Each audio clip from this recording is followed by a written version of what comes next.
अस्सलामुअलैकुम नाज़रीन, news special से मैं हूं सलमान कियानी।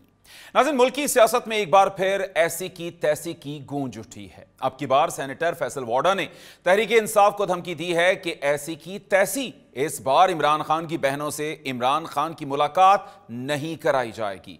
सेनेटर फैसल वोडा का एक्स पर जारी बयान में कहना था कि फैमिली की मुलाकातें सियासी हो रही हैं, इनको बंद कर दिया जाएगा। अगर वकला ने केस के अलावा कोई सियासी पैगाम दिया तो वो वकला को भी नहीं मिलने देंगे। तहरीक इंसाफ लड़ाई को मजीद सख्त और फैसला कुन बनाने के लिए मज़ाहमत पर जोर दे रही है। तहरीक इंसाफ का कहना है कि मज़ाहमत के बाद ही मफाहमत का रास्ता निकलता है। क्या इस बार वाकई तहरीक इंसाफ का मज़ाहमत के बाद मफाहमत निकालने का फॉर्मूला कामयाब हो सकेगा? मज़ाहमत की आड़ में तहरीक इंसाफ केपी में गवर्नर राज तो नहीं लगवा बैठेगी। गवर्नर राज लगता है तो तहरीक इंसाफ को मजलूमियत कार्ड खेलने का एक और नादिर मौका हाथ आ जाएगा। तहरीक इंसाफ क्या खुद ही सियासी शहीद बनना चाहती है? इमरान खान जेल के अंदर बैठकर भी मफाहमत के लिए तैयार क्यों नहीं? क्या ऐसी की तैसी वाला फॉर्मूला कामयाब होगा? तमाम फरीकैन मुल्की मफाद के लिए तमाम इख्तलाफात को बालाए ताक रखते हुए कब मिल बैठेंगे? सवालात बहुत से हैं। अपने मुअज़्ज़ज़ पैनल की जानिब बढ़ते हैं और आज के हमारे मुअज़्ज़ज़ पैनल में उज़्मा कारदार साहिबा रहनुमा मुस्लिम लीग नून मौजूद हैं, नदीम कुरैशी साहब रहनुमा तहरीक इंसाफ, कादिर मंदुखेल साहब रहनुमा पीपल्स पार्टी, सज्जाद मीर साहब सीनियर तज्जियाकार हमारे साथ मौजूद होंगे। नदीम कुरैशी साहब, क्या हुआ? एक दफ़ा फिर से ऐसी की तैसी की गूंज है, मुलाकातें बंद करने की धमकी है, तो क्या देखते हैं, क्या मामलात इसी तरह से आगे बढ़ेंगे? बिस्मिल्लाहिर्रहमानिर्रहीम और बहुत शुक्रिया सलमान साहब। देखिए, कल जब इमरान खान साहब की बहन ने मुलाकात के बाद जो सूरत हाल जेल के हवाले से बताई, जिस आवाज तरह से नहीं आ 4 रही। हफ्तों से खान साहब को आइसोलेशन में रखा गया और सारी सूरत हाल कौम के सामने रखी, आप मुझे बताएं अखलाकी तौर पे, कानूनी तौर पे एक मुल्क के साबिक वजीर आजम को जो एक इतनी बड़ी पार्टी का सरबराह हो, उनके साथ ये गैर इंसानी, गैर कानूनी, गैर अखलाकी जो सलूक रवा रखा जा रहा है, कोई भी शख्स, कोई भी रहमदिल शख्स, कोई भी ईमान रखने वाला शख्स जब ये देखेगा, ये सुनेगा, उसके रवैये में आपको तकलीफ महसूस होगी, इसकी आवाज इमोशंस नहीं आ महसूस होंगे या नहीं होंगे। देखिए, कानून का रही। हाँ, अब आई है। जहां तक ताल्लुक है, कानून हर शख्स के हुकूक का तयन करता है। अगर कोई शख्स कैद भी हो गया है और इंशाल्लाह अल्लाह के फजलो करम से अल्लाह अल हक है, लोगों को जब तकलीफ आती है तो फिर अल्लाह खुद भी गैब से मदद करते हैं। ये तकलीफ भी दूर हो जाएगी। दिन कभी भी सदा एक जैसे नहीं रहते। मैं आज भी समझता हूँ अपने से मुखालिफ सोच रखने वाले शख्स के साथ इस तरह का जाबराना, आमराना और जालमाना रवैया रखना ये किसी तौर मुनासिब नहीं है। ये किसी तौर भी ना हमारा कानून, आइन और फिर हमारी शरिया में इसकी इजाजत देती। कुरान करीम में बड़ा वाज़ेह अल्लाह ताला ने फरमाया है कि इंसाफ के मामले में अपने बदतरीन दुश्मन के साथ भी एतदाल का जी जी। और तवाज़ुन का रवैया लेकिन रखे। नदीम साहब, यहां पर जो मसला बताया जा रहा है वो मुलाकात का नहीं बताया जा रहा। वो ये है कि इदारों पर जो चढ़ाई की जाती है कि मुलाकात की आड़ में इदारों को कम से कम आप निशाना ना बनाएं। ये बयान दिए जा रहे हैं दूसरी जानिब से। देखिए, मैं आपसे गुजारिश कर दूं, किसी सूरत आज तक खान साहब ने कभी भी किसी इदारे को ना हरफ तनकीद बनाया है। शख्सियात के हवाले से हमेशा बात होती रही है। इदारे सबके लिए मोहतरम है, इदारे सबके लिए काबिल इज्जत है। ये एक सियासी कुमक है मौजूदा हुक्मरानों को। आज जो पाकिस्तान में सियासत के जो बड़े गुरु समझे जाते थे और जिन्हें आज पाकिस्तान की अवाम अपने वोट से रिजेक्ट कर चुकी, दिल से उतार चुकी, आंखों से उतार चुकी, उन लोगों को जबरदस्ती हाकिम बनाकर इस मुल्क पर मुसल्लत किया गया है।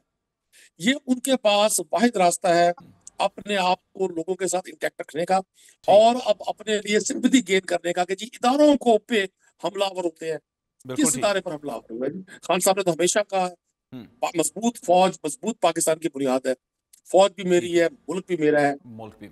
मैं ठीक तो ठीक। सलमान साहब एक एज ए पॉलिटिकल वर्कर समझता हूँ ये सारी ये जो है ना, ये सारा इब्हाम जो पैदा किया गया है, ये इस तरह का जो नैरेटिव बिल्ड करने की कोशिश की गई है, ये मौजूदा हुक्मरानों के लिए सियासी लाइफ लाइन है। अगर इनके पास ये चीज ना हो, ये क्या पेश करेंगे आम आदमी को? ये क्या बिल्कुल ठीक। बताएंगे कि हम पिछले 4 साल से इक़्तिदार में हैं? पीडीएम में भी तो इन्हीं की हुकूमत थी ना, केयर टेकर गवर्नमेंट भी इन्हीं की भी टीम थी, आज भी इन्हें 2 साल होने को है। ये क्या बताएंगे अपने आम आदमी की जिंदगी में क्या बेहतरी लेकर आए हैं? क्या ठीक इन्होंने ठीक। नए लोगों के लिए नए जॉब के मौके दिए? क्या महंगाई कम की है? क्या लॉ एंड ऑर्डर की सिचुएशन बेहतर हुई है? 5300 अरब की करप्शन की अगर IMF की दास्तान एक इनके माथे पर चिपक गई है तो इसका इलाज कौन कर सकता है? मैं तो नहीं कर सकता। कोई बताए ना, किसी वजीर ने, किसी सफीर ने, किसी तर्जुमान ने इसमें बात की है? 5300 अरब रुपया 2 साल में, ये मैं नहीं कह रहा, आप नहीं कह रहे, हम पे तो पिक एक्ट लग जाएगा। ये IMF की सैकड़ों लेकिन नदीम साहब इस सारी सूरत हाल में बंद गली से निकलना भी तो बहुत मुश्किल हो जाएगा आप सबके लिए। चलें इसी हवाले से बात करते हैं। उस्मा कारदार साहबा, इतना गुस्सा, इतनी जो है ये सूरत हाल यहाँ तक एक दफ़ा फिर से आना कि जहाँ पर हम देखते थे यूँ लगता था कि शायद कहीं ना कहीं पे हालात बेहतर होंगे, मुल्क की सियासत एक दफ़ा फिर कुछ बेहतरी की जानिब जाएगी, लेकिन एक दफ़ा फिर से गुस्सा। बिस्मिल्लाहिर्रहमानिर्रहीम। बहुत शुक्रिया सलमान, आपने मुझे इनवाइट किया। सलमान, बड़ी तकलीफ़ होती है जब ये आप देखते हैं कि एक दुश्मन के साथ मिल के आप अपने ही मुल्क पे, अपने ही इदारों पे चढ़ाई करें और उनकी ऐसी की तैसी फेरें। यानी कि इनको तो चुल्लू भर पानी में डूब मरना चाहिए। आपको पता है मैं डेली कम से कम 1 या 2 इंडियन चैनल्स पे जाती हूँ और वहाँ पे इंडियन मीडिया जो है उन PTI की B टीम बनी हुई है। इनके वहाँ पे बंदे बैठे होते हैं जो कि इंडियन मीडिया का बयानिया लेके आगे चल रहे होते हैं और इंडियन मीडिया जो है दुनिया जहान की जो ये डिसइंफॉर्मेशन और फेक न्यूज़ और झूठ जो है का पलंदा वो अलम नशरा करके तालियां बजा रहा होता है। आप अंदाजा करें इन्होंने क्या कुछ मन घड़त कहानियां पाकिस्तान को और उनके इदारों को और रियासत को बदनाम करने के लिए नहीं घड़ी। खान को जनाब फांसी पर चढ़ा दिया, खान को पता नहीं कत्ल कर दिया, खान को कहीं और भेज दिया, उसके साथ ये कर दिया, वो कर दिया। आग लगी हुई है पाकिस्तान में और पूरा जो क्रैकडाउन हो रहा है और जुल्म हो रहा है। खुदा का खौफ कर लें आप, कोई तो हया कर लें, कोई तो शर्म कर लें। आप अगर कोई मसला है तो आप पाकिस्तान बैठ के बात करें। लेकिन उस्मान साहब उन्होंने प्रेशर तो डाला हुआ था ना कि आपने जब जहां पे कुछ भी मुलाकात का सिलसिला कहीं पे बनता ही नहीं था वहां पे इतना प्रेशराइज करके उन्होंने मुलाकात तो कर ली। देखें इन्होंने अपने अदवार में सबका मिलना जुलना जो था वो बंद किया हुआ था, ठीक है, और जेल मैन्युअल की कहानी सुनाते थे। अब जेल मैन्युअल क्या कहता है? जेल मैन्युअल कहता है कि जो सुपरिटेंडेंट है उसकी सवाबदीद है कि वो जब इनको मिलने दे। अब क्लियरली लिखा हुआ है कि किसी सियासी मकासद के लिए आप मुलाकातें नहीं करवाएंगे। अब ये क्या करते हैं, ये सिर्फ सियासी मकासद के लिए। आपको पता है लीमा खान वो JIT बनी थी, 4 उनके ईमेल अकाउंट बिल्कुल ठीक, जिनका बयानिया अडियाला से वो लेके निकलती थी और वो पूरी दुनिया में फैलाते थे, ठीक है। आपको पता है कि गंडापुर जो है उसको किसने निकलवाया? ठीक, इनकी बहनों ने। ठीक हो गया। तो ये सब सियासी कार्रवाइयां और कार्रवाइयां नहीं, इंतशार फैलाते हैं। चले ठीक हो गया जी, पॉइंट आ गया। इनको या तो ये जो बोलते रहते हैं ना कि रूल ऑफ लॉ, इनकी जो बहन है इनकी 15 नाकाबिले जमानत वारंट्स निकले हुए हैं कोर्ट से, वो भागी हुई हैं। जी जी, वो खुद को कानून के कटहरे में खड़ा करना गवारा ही नहीं करती हैं और कहानी ये करते हैं रूल ऑफ लॉ की कि हम फलाना इस्लामाबाद कोर्ट चले गए, हम फलाना चले गए। आपने कभी कोई कानून फॉलो किया है? और बाकी जो कैदी बैठे हुए हैं उनको भी फिर यही हकूक आप दे दें, सारों को आप इजाजत दे दें सियासी बयानिए की। बिल्कुल ठीक। फिर ये आप अपने लिए क्यों ये आप कोई अनोखा लाडला है कि अपने लिए आपको सारी ये बारात चाहिए और बाकी ठीक हो गया मैडम, आप तो एक VIP जेल में बैठे हुए। लेकिन मैडम उस जेल में हमने फिर ये भी देखा कि एक सुपरिटेंडेंट जेल जो है वो सुप्रीम कोर्ट से भी ज्यादा ताकतवर हो गया कि वहां पर जो ऑर्डर्स आए उसने नहीं माने। इस हवाले से बात करेंगे। कादर मंदुखेल साहब, हमने देखा फैसल वाडा साहब का वो बयान कि जहां पर उनकी जानिब से कहा गया था कि जरदारी साहब की जानिब जाए अगर PTI तो वहां से कुछ मिलेगा उनको, मफाहमत के बादशाह हैं, कोई तावीज़ वगैरह इनको भी दे दिया जाए कि ये भी कुछ मफाहमत की तरफ आए, कुछ बेहतरी की तरफ चले। सलमान साहब, हम तो शुरू दिन से ये कह रहे हैं कि एम्पायर की उंगली ढूंढने से आपको कुछ नहीं मिलेगा। आपको लाख इख्तलाफ पीपल्स पार्टी से, नून लीग से, जमीयत से और चकजई साहब से, लेकिन आपको इनके साथ बात करनी पड़ेगी। सियासत में कभी दरवाजे बंद नहीं होते। ठीक, तो बहरहाल उनको पता नहीं कब अकल आएगी, लेकिन 8 फरवरी के इलेक्शन के बाद पीपल्स पार्टी ने इनको ऑफर किए कि आपको गैर मशरूत तौर पे आपको सपोर्ट करते हैं। आज अगर पीटीआई का वज़ीर आज़म होता तो इनको ये दिन न देखने पड़ते। नंबर एक बात। दूसरी बात ये कि उस्मा कारदार साहबा कह रहे अडियाला जेल के सुप्रीडेंट की इख्तियार है। वो सुप्रीडेंट की क्या औकात है, उनकी आईजी की क्या औकात है कि वो इतने बड़े लीडर को जो ना वो जेल मैनुअल के खिलाफ वो हरकतें करके और ना वो अदालत की बात मान ले, ना किसी तोइन अदालत का खौफ हो। तो मैं ये समझ रहा हूँ उसकी कोई औकात नहीं है। ये टोटली प्रोविंशियल हुकूमत के अंडर है। पीटीआई वाली भी हल्के सुप्रीडेंट और आईजी जेल खाना को कड़ी लगवा दे अदालत से, क्यों बात नहीं मानी जा रही?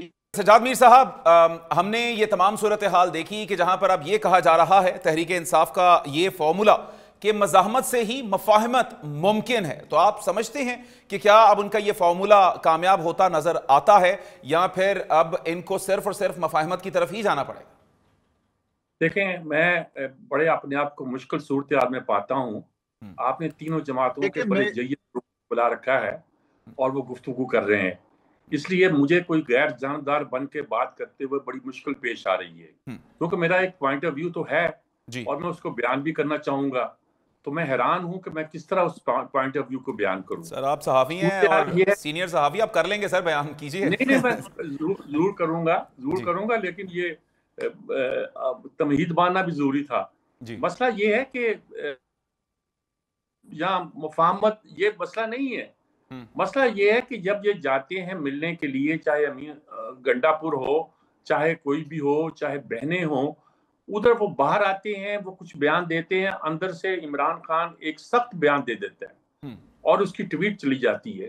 इमरान खान तो डटा हुआ है फौज के खिलाफ नहीं, आर्मी चीफ के खिलाफ, एक शख्स के खिलाफ। और साहब बात यह है कि कोई शख्स भी ये नहीं चाहता कि वो किसी के हाथ इस तरह जलील हो। अगर उसने लड़ाई 1 to 1 ली हुई है तो इमरान को ये समझ लेना चाहिए कि वो शख्स इसको भी इजाजत नहीं देगा कि ये खुली छूट दी जाए, जो चाहे ये करे। इसमें ना मुफाहमत चलेगी ना मुज़ाहमत चलेगी। मुज़ाहमत क्या है? 10-20 आदमी शोर मचाते हैं, चले जाते हैं। मुफाहमत क्या है? अंदर खाने बातें होती हैं कि ये कर लो, वो कर लो, वो कर लो। वो बाहर आते हैं, ये बयान दे देते हैं या एक ट्वीट कर देते हैं या कोई दूसरे चैनल्स पे इनका चलना शुरू हो जाता है, क्योंकि इन्हें अपना इमेज भी बरकरार रखना है। इमेज यही है कि ये बड़े जियाले हैं और डटे हुए हैं।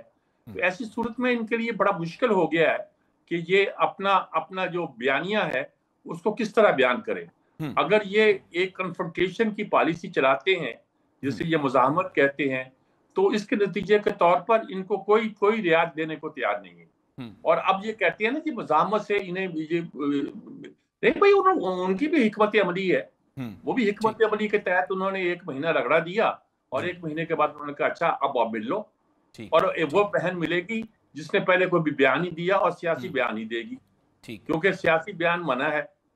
अब आप वकील जाते हैं, वकील जो है वो बयान तो नहीं करते अपना मामले पे, वो यानी कि कोई गुफ्तगू जो वकील जाते हैं वो लॉ पॉइंट्स पे तो गुफ्तगू नहीं करते, वो आके सियासी गुफ्तगू करते हैं सारी। तो ऐसी सूरत में उन्होंने अगर पाबंदियां लगाई हैं तो उनको भी हक पहुंचता है। और ये सारी सूरत वो है जो जिसके से इमरान गुजर रहे हैं, और मेरा ख्याल है ये मुश्किल वक्त है उसके लिए। अच्छा ठीक, अच्छा इस वक्त जो सारी सूरत हाल बनती है, नदीम कुरैशी साहब आप क्या समझते हैं आगे का लाहे अमल क्या है? क्योंकि अब जिस तरह से वक्त गुजरता जा रहा है, अब आप एक दफ़ा फिर से मज़ाहमत की जानिब जाते हैं, लेकिन हुकूमत जो है वो इस जानिब जो है वो बज़िद नज़र आती है कि नहीं, अब मज़ाहमत की जो सियासत है आपको नहीं करने देनी। तो लाहे अमल क्या है, किस तरह से आपने बानी को बाहर लेकर आना? देखिए, पहली बात तो ये है कि मज़ाहमत या मुफ़ाहमत, हमने देखना ये है कि पाकिस्तान का आइन और दस्तूर क्या कहता है। क्या हुकूमतों ने इससे पहले, जमहूरी हुकूमतों ने इससे पहले अपने सियासी मुखालफिन के खिलाफ वो सारे हथियार, वो सारे फार्मूले, वो सारी साजिशें की जो आज की हुकूमत कर रही है? मैं एज ए कॉमन पाकिस्तानी ये समझता हूँ कि ये जहां आज हम मुआशी तौर पे खड़े हैं, मैं बार बार उस IMF की रिपोर्ट का हवाला इसलिए देता हूँ कि जब हम ये देखते हैं कि मुल्क में बेरोजगारी इंतहा को छू रही है। हमारे पास नई जॉब्स के वसाइल पैदा नहीं हो पा रहे। हम मुआशी जो हमारे इशारे हैं वो टीवी की स्क्रीन पर, स्टॉक एक्सचेंज में तो बहुत अच्छे हैं, लेकिन आम आदमी तक उनके नताइज नहीं पहुंच रहे। तो मैं समझता हूँ कि हुक्मरानों को ये अपर हैंड लेना चाहिए, ये हुक्मरानों की तरफ से अपने रवैये में लचक होनी चाहिए कि वो अपने मुखालिफों को सियासी स्पेस दे। हमें तो दो चीजें बड़ी हैरान करती है, ताज्जुब होता है इस बात पर। एक तरफ हुक्मरान फरमाते हैं जी तहरीक इंसाफ तो ग्राउंड पे है ही नहीं, दूसरी तरफ इनका बड़ा मजबूत अलायंस है, ये गवर्नर भी है, ये सदर भी है, ये इकट्ठे भी नहीं है और ये इकट्ठे भी है, तो ये किसके खिलाफ सारा इत्तेहाद है? ठीक, अगर इनको ये इदराक है, इनके पास ये और होगा, कैसे हो सकता है कि तमाम इदारों से जो रिपोर्टिंग इनको जाती है, इनको ये मालूम है कि अवामी सतह पर ये ऑलमोस्ट जीरो हो गए हैं, इस पे कोई दो राय नहीं है। आप किसी कॉमन पाकिस्तानी से पूछे, शायद टीवी की स्क्रीन पर ना कहा जा सके, ग्राउंड में यही सूरत हाल है। चूंकि पाकिस्तानी कौम ये बात जांच गई है, इस बात तक पहुंच गई है कि हमारे मसाइल की जड़ ये वो तमाम लोग हैं जो ऑलमोस्ट 85 से इक़्तिदार में हैं। तो क्या वजह है कि हुक्मरानों के रवैये में बजाय लचकाने के, और उन्होंने अपने इस तौर अतबार से अपने मुखालिफ को रंगना लगाने का प्लान किया हुआ है। उनके पास यही एक रास्ता है कि वो इमरान खान साहब को, तहरीक इंसाफ को पाए रखें, हमारी पार्टी रजिस्टर्ड ना हो। बिल्कुल ठीक, कानूनी तौर पर जब आप एक शख्स का मुंह बंद कर देंगे, एक शख्स का, मैं मीर साहब से बड़े एहतराम के साथ, मुझे मीर साहब की बहुत इज्जत है, मीर साहब बड़ा मोतबर नाम है हमारी सहाफत का, मैं गुजारिश ये करूंगा, ये निजाम में कुदरत के भी तो सारा गेस्ट है ना, कि आप मुझे सांस भी ना लेने दें, मुझे आवाज भी ना निकालने दें। भाई मैं राइट्स रखता हूँ अपने, मैं मतलब ये ऐसे ये कुछ जबर का दौर नहीं है, ये आइन रखने वाला मुल्क है, 25 करोड़ लोगों का मुल्क है, ये चंद लाख अशराफिया के लोगों का मुल्क नहीं है। अगर किसी को अगर ये ज़ुल्म है तो वो देख ले, हम तो ठीक तो किसी पर नहीं है। हमारी फसामत भी ये है कि हम कुर्बानी देने के लिए तैयार है, हमको किसी पर हमलावर नहीं है, हमने अपनी जाने, अपनी इज्जतें, सब कुछ दांव पे इसीलिए लगाया हुआ है कि यार इस मुल्क में रूल ऑफ लॉ है, हमारी जाती रंजिश तो किसी के साथ नहीं है। नवाज शरीफ साहब हो, जरदारी साहब हो, या कोई भी शख्स हो, जाती दुश्मनी तो नहीं है, एक आइडियोलॉजिकल इख्तिलाफ है ना। उसका मतलब ये नहीं है कि हमसे जीने का हक छीन लिया जाए, हमसे हमें जो कानूनी राइट्स मिले वो छीन लिए जाए, हमें बिल्कुल दीवार से लगा दिया जाए, हमें एकदम गद्दार वतन बना के पेश कर दिया जाए। ये माजी में भी हुआ, माजी के तमाम गद्दार फिर बाद में कुछ अरसे के बाद बड़े कलीदी मुद्दों पर फाइज रहे। तो ये फार्मूला इसने लोगों को, लेकिन नदीम साहब ये इल्जाम तो तहरीक इंसाफ पे भी लगते हैं ना कि आपने भी फिर मुखालिफिन को उस वक्त अपनी स्पेस किसी तौर पर नहीं लेने दी, और उनके साथ भी फिर वही कुछ हुआ कि जो नहीं होना चाहिए था, या फिर जो इस वक्त आपके साथ हो रहा।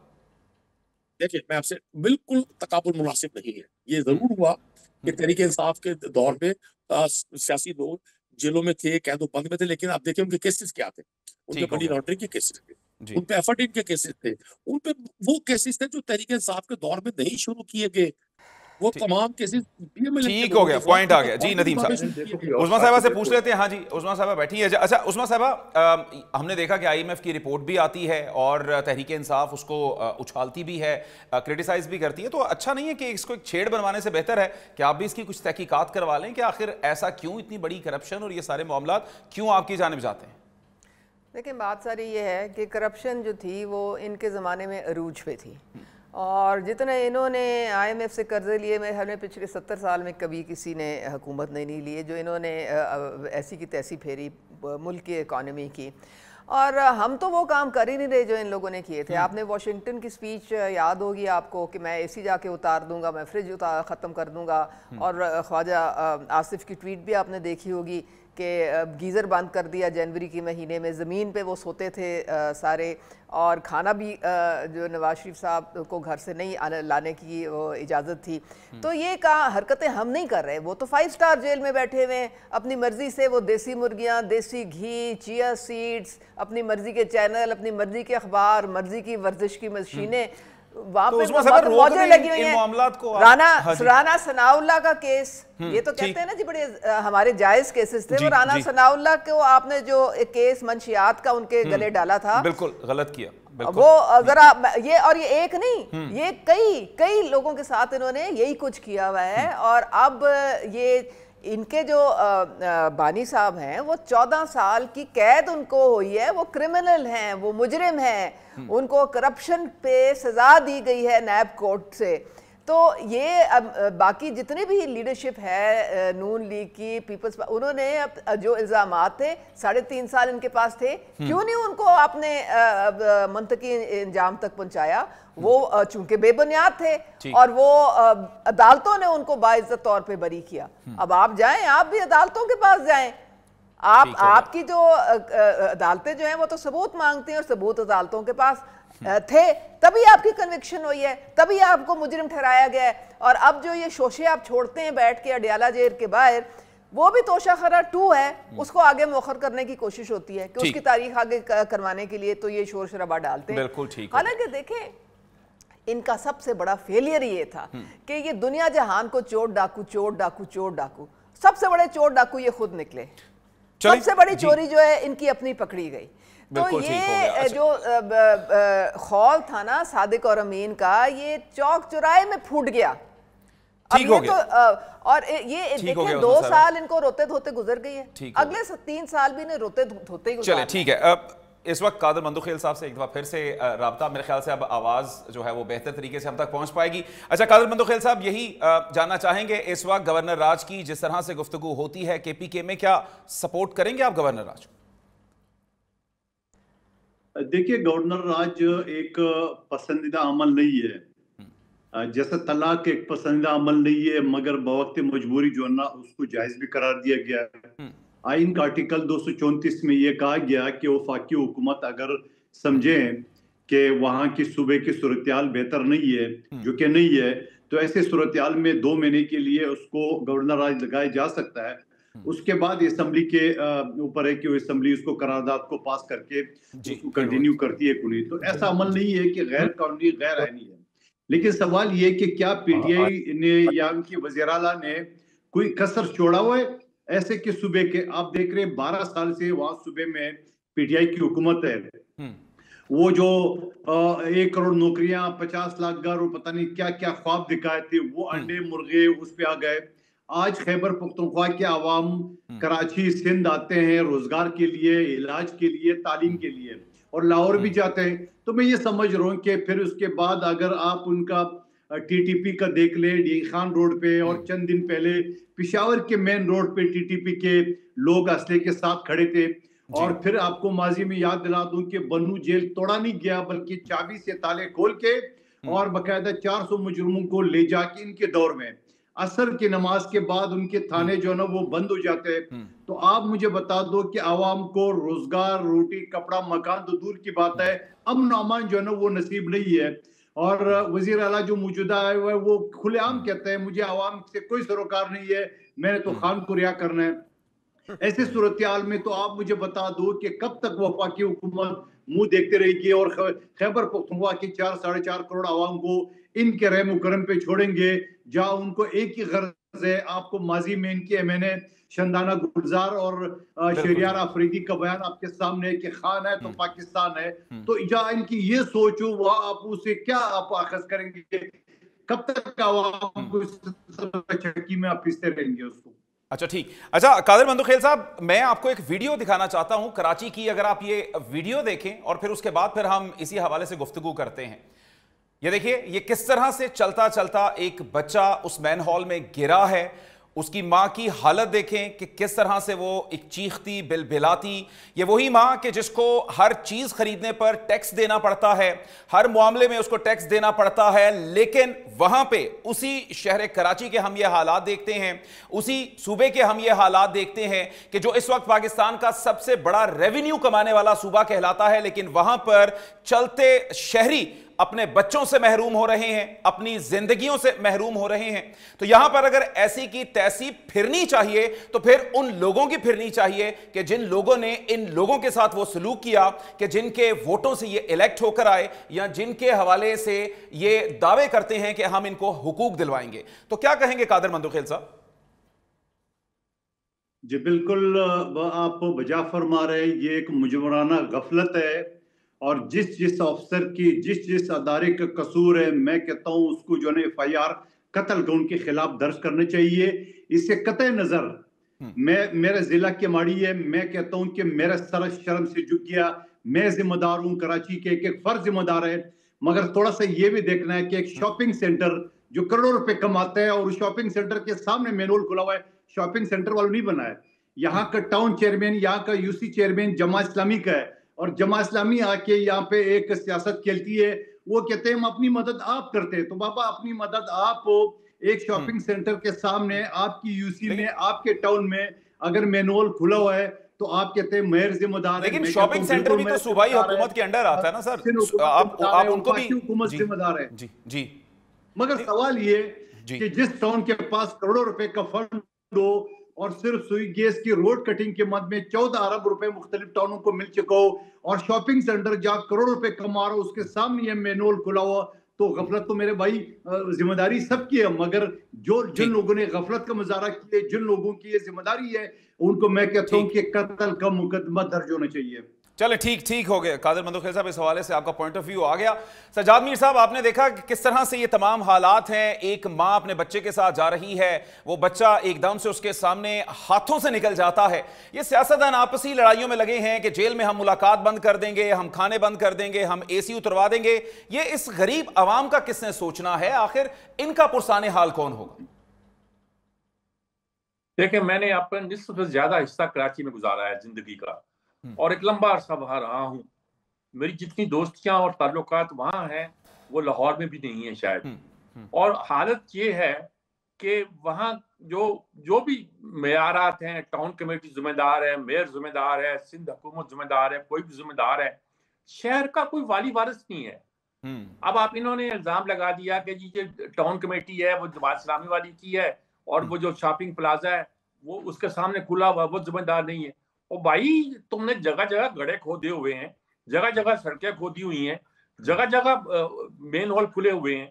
ये किस्सा ये है कि कोई तो हो जो वाली वारिस हो। केडीए सबसे पहले वहां बड़ा इफेक्टिव अदारा था, उसको आपने सिंध डेवलपमेंट अथॉरिटी बना दिया है कराची डेवलपमेंट अथॉरिटी के बजाय। और ये आपकी सीवरेज का सिस्टम वो भी सिंध के तहत ले दिया है। पता नहीं आप कराची के बारे में एक खास रवैया है जो इख्तियार किया जाता है। और मैं ये नहीं कहता कि पीपल्स पार्टी कराची पर तवज्जो नहीं देती। जुल्फिकार अली भुट्टो ने तो जिसे लालू खेत कहते हैं वहां सुपर मार्केट बना दी थी, और उसकी कोशिश थी कि वो असल कराची को कैप्चर करे, क्योंकि उस वक्त 2 सीटें सिर्फ कराची में थी पीपल्स पार्टी की, एक केमाड़ी वगैरह की, एक पीरजादा की, एक ये अब्दुस्तार क्या नाम था उनका, 2 सीटें थी। और लेकिन बात नियतों की, कोई सीट नहीं थी। जी बिल्कुल सज्जाद साहब, इसका मतलब बात तो नियतों की हुई। हाँ जी, कि जिसके पास 2 सीटें थी उसने सब कुछ बदलने की कोशिश की। हाँ, उसने बदलने की कोशिश की। ये लीडरशिप जो अब है, ये खास तौर पर अपने आप को कराची के हालात को, मामलात को बेहतर करने की तवज्जो दे। आज मैंने बिलावल की तकरीर सुनी है, मुझे खुशी हुई है कि उसने ऐसा यूटी के बारे में ये हवाला देते हुए कहा कि हम सिंध गवर्नमेंट जो है वो यानी कोऑपरेट कर रही है उन अदारों के साथ, प्राइवेट पब्लिक पार्टनरशिप में, और दूसरे अदारों के साथ। ये अच्छा कॉन्सेप्ट है। और बहुत कुछ कर सकते हैं, और कुछ है जो किया जा सकता है। लेकिन मेरा ख्याल में ओवरऑल कराची को अगर बेहतर करना है तो कराची के पास बड़े वसाइल हैं। अगर हुकूमत के पास नहीं है तो वहां के लोगों के पास बड़े वसाइल हैं। अगर प्राइवेट पब्लिक पार्टनरशिप उन्होंने इख्तियार करनी है तो इस मामले में इख्तियार कर लें, इस मामले में कोई पब्लिक को शामिल कर लें, आम लोगों को इसमें शामिल कर लें, और कोई इसमें मुश्किल नहीं है कराची को एक बेहतर सूरत में करना। बिल्कुल ठीक बात, जैसे आपने की नियतों की बात, सड़कें खुद ही होती है। जी बिल्कुल ठीक हो गया, बिल्कुल ठीक हो गया। कादिर मंदोखेल साहब, आपने भी ये अच्छा ये एक जेस्चर दिया है कि आपने हुकूमत में होते हुए भी मजम्मत की है। यही सूरत हाल है, हम अपना एहतसाब खुद से करें, हुकूमत अपना एहतसाब खुद से करें तो हालात बेहतरी की जानिब जा सकते हैं। तो नाज़रीन, इसी हवाले से मजीद भी गुफ्तगू जारी रखेंगे, लेकिन एक ब्रेक के बाद। वेलकम बैक नाज़रीन, बात हो रही है सियासत पर। नदीम कुरैशी साहब, रहनुमा तहरीके इंसाफ, हमारे साथ मौजूद हैं। नदीम कुरैशी साहब, कल हमने फिर बानी का ये हुक्म भी देखा सुहेल आफरीदी साहब के लिए कि फ्रंट फुट पर खेलें। तो क्या चाहते हैं, क्या आप का जो है इस वक्त रुझान वो वाकई ही सियासत की तरफ है, या फिर आप चाहते हैं कि वहां पर गवर्नर राज लगा दिया जाए और आप सियासी शहीद बनने की कोशिश कर रहे हैं? देखिए, उससे पहले मैं एक जुमला, उस मासूम बच्चे के लिए जो कराची में गटर में डूब के माँ के सामने हलाक हो गया, मैं आज भी समझता हूँ ये इस पूरे मुल्क के निजाम के लिए एक ऐसा सवाल है इसका जवाब हम सबको तलाश करने की जरूरत है। कादिर बंदोखेल साहब ने बड़ी खुशउस्लूबी से जिम्मेदारी टाउन नाजिम में डालने की कोशिश की। आप यकीन करें, ये वो लोग हैं जो 20 साल से सिर्फ पर हुक्मरान है, और ये कराची में कोई पहला वाकया नहीं है। यहाँ ट्रॉलर से लोग मर रहे हैं हर रोज। हादसात में शरह आबाद इतनी है शायद पाकिस्तान भर में कहीं ना हो, और पूरे सिंध का ये हाल है। ये वो हुक्मरान है पूरे मुल्क में जो 40-45 साल से अपने आप को मुस्तकिल इक़्तिदार में रहकर तजर्बाकार कहते हैं। अगर ये चीजें रिपोर्ट होना शुरू हो जाए, ये तो चले मीडिया के बड़ा मैं शुक्रगुजार हूं, उन्होंने एक रिपोर्ट की है पंजाब में डेंगू ने सैकड़ों लोगों को मौत के मुंह में पहुंचा दिया। पॉजिटिव डेंगू की रिपोर्ट किसी हॉस्पिटल या किसी लैब से लेना नामुमकिन है, वो लैब सील कर दी जाती है। पूरे मुल्क को एक जबर और लाठी के जरिए चलाया जा रहा है, और जिन रियासतों में लोगों की जान माल और इज्जत महफूज न रहे, वहां के इक़्तिदार बड़े आर्जी होते हैं। काश इनको समझा दे। बिल्कुल आपके सवाल का जवाब मैं आपसे एक अर्ज कर दूं। जी क्विकली। जी हम बिल्कुल नहीं चाहते, हम बिल्कुल नहीं चाहते कि किसी भी तरह से मुल्क की हालात में कशीदगी हो। आम आदमी की जिंदगी पहले ही बड़ी अच्छी है। आम आदमी जितना गैर महफूज, जितना मुआशी तौर पे अदम इस्तेहकाम का शिकार आज है, उसकी मिसाल कभी नहीं मिलती। आप अपने हालात देखें, अपने कैमरामैन से पूछे, मैं अपने हालात बताता हूँ आपको किस तरह से लोग जिंदगी बसर कर रहे हैं। हाँ, देखना ये है कि हुक्मरान क्या चाहते हैं। हुक्मरान अपने इक़्तिदार को दवाम देने के लिए कानून साजियां कर रहे हैं। क्या पिछले 5 साल में कोई एक कानून किसी गरीब के लिए, किसी मस्कीन के लिए, किसी यतीम के लिए, किसी बेरोजगार के लिए बना है? क्या कोई पाकिस्तान के आम कॉमन आदमी की लाइफ को ईज करने के लिए कानून बना है? ये गटर में डूबकर माँ के सामने मर जाने वाले नदीम साहब जी बिल्कुल ठीक पॉइंट आ गया आपका, क्योंकि वक्त कम है, तो जरा थोड़ा सा सारे जो गेस्ट्स मौजूद हैं उनसे गुफ्तगू हो जाए। अच्छा उस्मा साहिबा, अभी हमने देखा कि कादिर बंदोखेल साहब ने तो मजम्मत कर दी, आला ज़रफ़ी का मुज़ाहरा किया, लेकिन कल जिस तरह से हमने ये देखा गुज़श्ता चंद दिनों में जितने चालान किए गए और उसके बाद बच्चों पे FIRs काट दी गई, क्या ये हुकूमत को जचता था कि सिर्फ रेवेन्यू इकट्ठे करने के लिए और इन मामलात में बच्चों की जो उनको क्रिमिनल बना दिया जाए, उनके मुस्तकबिल से इस तरह से खिलवाड़ किया जाए? ये तो अच्छा हुआ ये chief justice Lahore high court कि उन्होंने इस हवाले से मामले को उठाया, देखा, तो फिर उनकी जान खुलासी हुई, लेकिन क्या ये कुछ बेहतरी थी कि जो आप बच्चों के साथ कर रहे थे? जी सलमान, पहले तो मैं आपके मेहमान से कहूँगी कि ये बार बार जिक्र कर रहे हैं कि एक भी बता दें चीज़ जो की हो, या एक भी कानून को तो आप छोड़ दें, कानून तो हमने बहुत बनाए हुए हैं, ये कोई एक प्रोजेक्ट बता दें जो इन्होंने KP में अवाम की फलाह बहबूद के लिए पिछले ये 2 साल में किया हो। मैंने तो वहाँ पे तो ना कोई सड़क है देखने को, ना कोई हेल्थ फैसिलिटी। 70% लोग यहाँ पे आते हैं पंजाब में इलाज कराने अपने। और कराची के मुतालिक जो आपने बात की, बहुत अफसोसनाक बात है। आपको पता है कराची से जब लोग यहाँ लाहौर आते हैं, पंजाब में आते हैं, तो शदीद वो महरूमी का शिकार होते हैं। वो कहते हैं कि जो जिस तरीके से पंजाब फल फूल रहा है, हमारे पास तो 5% भी उस तरह से नहीं है। और KP और सिंध दोनों में सब इनके जो तालिब इल्म है वो कहते हैं कि काश हमें भी कोई होनहार तालिब इल्म का कोई वजीफा दे मरियम नवाज की तरह। काश के कोई इलेक्ट्रिक बसेस हमारे लिए भी, जिस तरह मरियम नवाज पंजाब में ला रही हैं हर डिस्ट्रिक्ट में, तो काश हमारे लिए भी कोई ले आए। काश के हमारे लिए भी कोई क्लिनिक ऑन व्हील्स जो है वो ले आए, जिस तरह पंजाब में वो ला रही हैं। काश के हमें भी कोई बाइक्स दे, काश के हमें भी कोई लैपटॉप्स दे। तो ये जो है कंपैरिजन, कहीं भी जमीन आसमान का ये कंपैरिजन नहीं बनता है। इनको चाहिए कि ये जो लावारिस इन्होंने अपने सूबे छोड़े हुए हैं, खास तौर पे जो ये अफरीदी साहब जो हैं, इनको तो माँ सवाए मुजावर बनने के और डियाला के बाहर बैठ के ड्रामा करने के और काम ही कोई नहीं है। इनको चाहिए कि जाके तो कोई KPK के लोगों के लिए कोई काम करें, कोई उनकी जिंदगी में कोई ना एजुकेशन है, ना हेल्थ है, ना फूड सिक्योरिटी है, ना कोई सड़कें हैं, ना कोई और चीज है। तो ये हुक्मरानी बस करने का मुझे ब्रेकर कहा जा रहा है, लेकिन उससे पहले चाहूंगा ये बच्चों के खिलाफ है। पूरे पाकिस्तान में हुक्मरानी का शौक है, अपने सूबों को लावारिस बनाया है उन्होंने। वहां पे इनसे कोई एक प्रोजेक्ट बता दें जो इन्होंने पिछले 2 साल में ठीक हो गया। वो अपनी कारकर्दगी तो उनके अपने वक्त पर वो बताएंगे। तो ये बच्चों के केसेस के हवाले से कि जिस तरह से FIRs दी, तो क्या अभी FIRs वापस ली जाएंगी, कुछ इस हवाले से भी बताइए। हाँ जी, देखिए बात सारी ये है कि अगर आपने रूल ऑफ लॉ और एक कानून के मुताबिक सूबा चलाना है, तो वो जो कवानीन जो हमने बनाए हुए हैं उनको इम्प्लीमेंट भी तो करना है ना। अब हम लोगों का प्रॉब्लम ये होता है कि जब वो कानून लागू करते हैं तो हर कोई चीखना चिल्लाना शुरू कर देता है।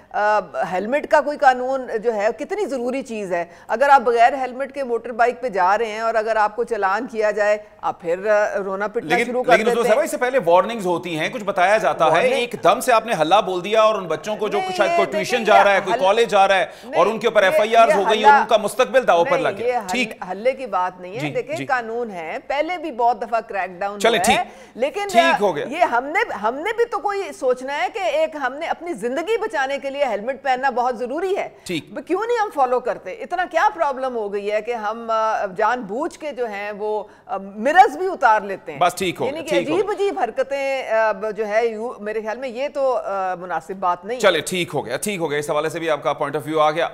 तो नाज़रीन, इसी तरह से प्रोग्राम का सिलसिला आगे की जानिब बढ़ता रहेगा, लेकिन एक मुख्तसर से ब्रेक के बाद।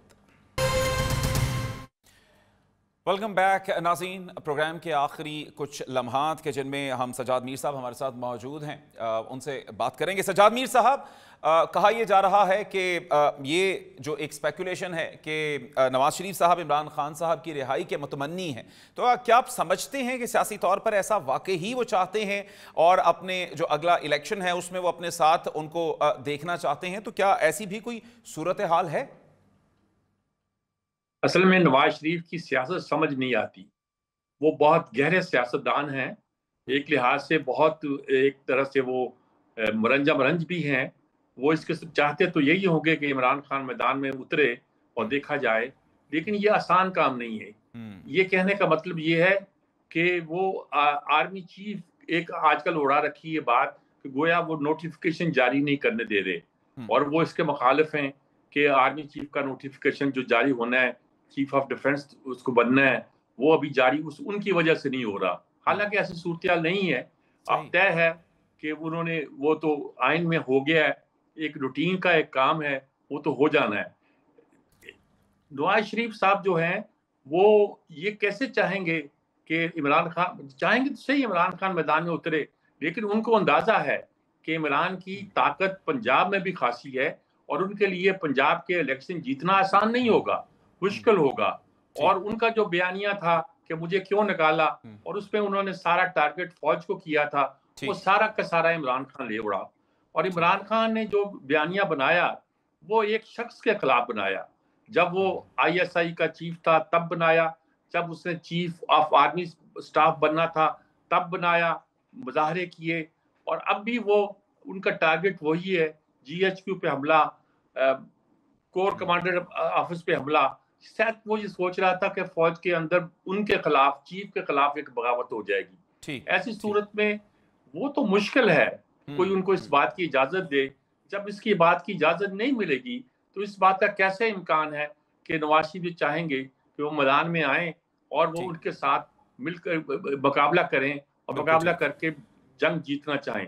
वो अब भी जंग जीतने के लिए यही समझते हो मदद की उनकी भी जरूरत है और उनको इनकी मदद की जरूरत है। एक अजीब सूरत हाल पाकिस्तान में पैदा होती है, यही बात, और उस सूरत हाल से निकलते में वक्त लगेगा। जी सर। अच्छा, कादिर मंदोखेल साहब, आप भी चाहते हैं कि बानी की रिहाई हो और फिर उसके बाद मामलात मैदान में तय किए जाएं?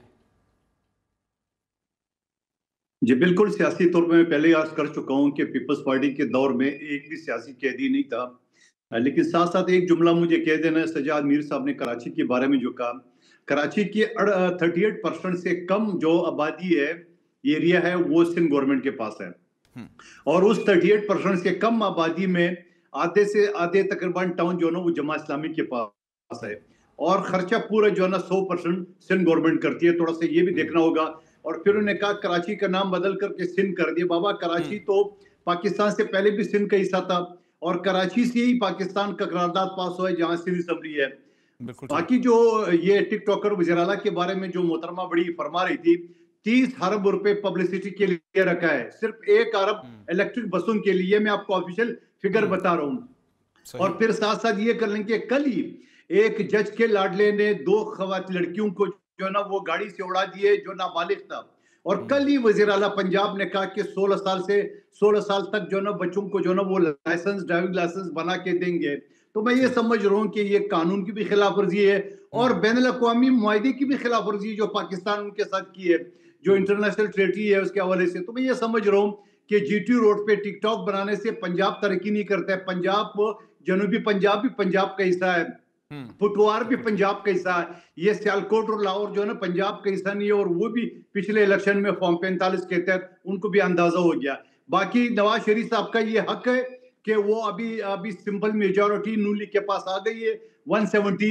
तो नवाज शरीफ साहब को जिस बहाने से बुलाया पाकिस्तान को, कम से कम छोटे भाई का ये हक है, ये किरदार है कि वो इस्तीफा देके और नवाज शरीफ साहब को सीट भी बिठा ले, क्योंकि जो ना वो वहां उनको वो एयरपोर्ट पे अंगूठियां लगवाए, 7 मिनट के अंदर उसके मुकदमे खत्म कर लिए, मगर उसको वज़ीर आज़म नहीं बनाया। तो मैं कहता हूँ हक है नवाज शरीफ साहब का वज़ीर आज़म बनना। चलें ठीक है, बहुत शुक्रिया, आपका पॉइंट ऑफ व्यू आ गया। कादिर मंदुखेल साहब आपका बहुत शुक्रिया, सज्जाद मीर साहब आपका भी बहुत शुक्रिया, उज़मा कारदार साहिबा और नदीम कुरैशी साहब आपका भी बहुत बहुत शुक्रिया। तो नाज़रीन, बात सिर्फ यही है कि अगर इस मुल्क ने तरक्की करनी है तो अगर ऐसी की तैसी फेरी जाए सिर्फ और सिर्फ लाकानूनियत की और उस लाकानूनियत को परवान चढ़ाने के वो अनासिर जो कि उसके पीछे बैठे हैं, तो ये मुल्क वाकई ही तरक्की करेगा। वरना ऐसी की तैसी ये सियासतदान रोज एक दूसरे की फेरते रहते हैं, लेकिन मुल्क की सियासत वहीं की वहीं रहती है जहां पर गरीब आवाम का कोई पुरसाने हाल नहीं होता। आज के प्रोग्राम से इतना ही, एक नए प्रोग्राम के साथ हाजिर होंगे। आप देखते रहिए न्यो न्यूज़।